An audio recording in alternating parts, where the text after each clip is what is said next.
You guys all know I'm a Timberwolves fan, and we're hearing that the New York Knicks are closely monitoring the situation of Karl-Anthony Towns. And you guys might be like, why? Well, the Knicks are kind of in this situation where they're posturing themselves to be the perfect situation to trade for a superstar without having to gut the roster.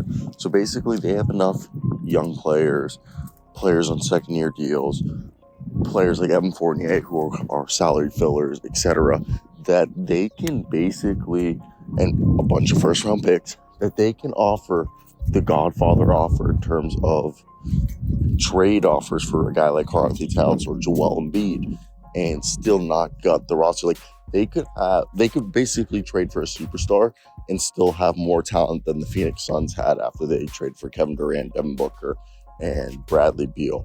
So I think that's something that people aren't realizing, how powerful the Knicks could be in terms of what they can offer in a trade.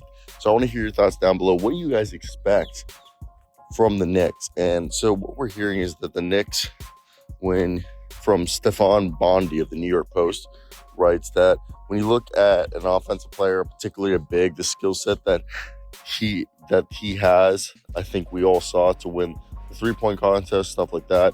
There's nothing offensively Karl-Anthony Towns can't do. Karl-Anthony Towns continues to get better. He's had some injuries he's dealt with, but in the FIBA World Cup, he was amazing. And although it seemingly a poor fit with Tom Thibodeau in New York after Minnesota flamed out, supposedly, multiple sources say that Thibodeau would welcome coaching Towns again. And that's relevant if Towns does hit the market next offseason. The Knicks are the ones to be monitoring that deal. And I think right here, if we looked at a deal, it would have to, they would want to keep Julius Randle, right? You'd have to send me Mitchell Robinson, but I wouldn't want Mitchell Robinson. This would have to be a 3-team deal, because the whole deal would have to be getting, Karl-Anthony Towns there, but you would want to keep Julius Randle and Jalen Brunson. So I think a guy like Quinn Grimes would be obviously the one you want in there. Maybe Emmanuel quickly could be thrown in there. RJ Barrett could be the guy definitely that you could have some thoughts that, hey, one of these could be definitely of interest. And I think definitely that when you look at the way that the landscape of this trade would have to be done is through using Evan Fournier. Let's say it's this season. Let's say it's at the deadline.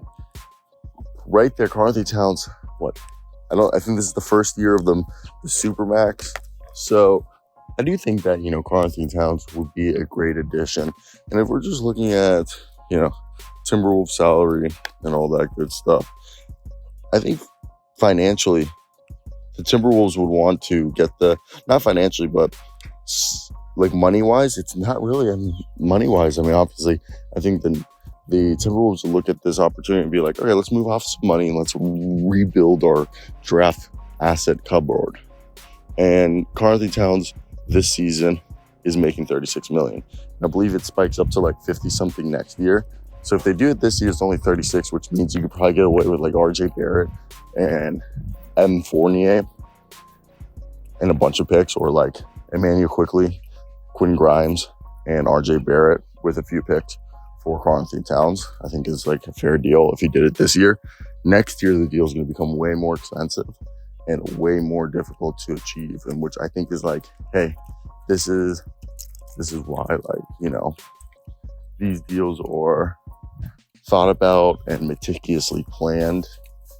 And I do get curious to think who is going to be the guy that's going to, if they do trade Karl-Anthony Towns. Karl-Anthony Towns is the only player on the Timberwolves roster, and even if they don't want to trade him, if they get an offer that they like, you can't say no, because it's going to rebuild their draft cupboard. Cupboard?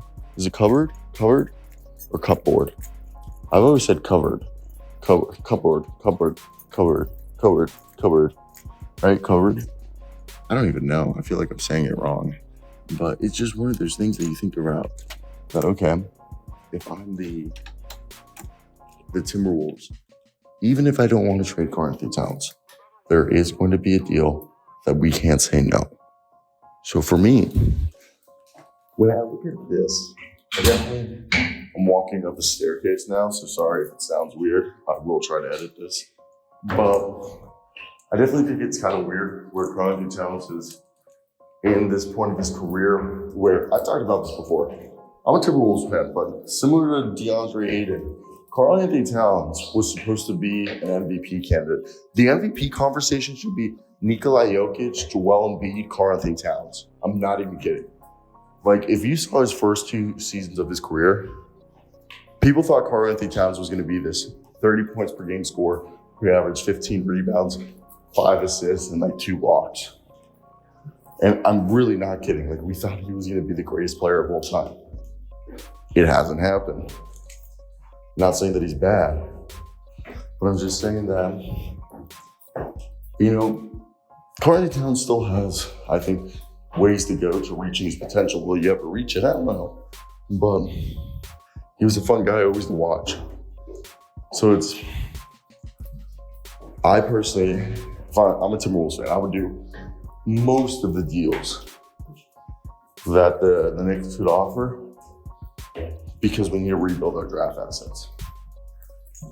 That's my thought process. And I don't know, I want to hear your opinions down below in the comment section. But that's going to be it for me. Puppies. Ooh.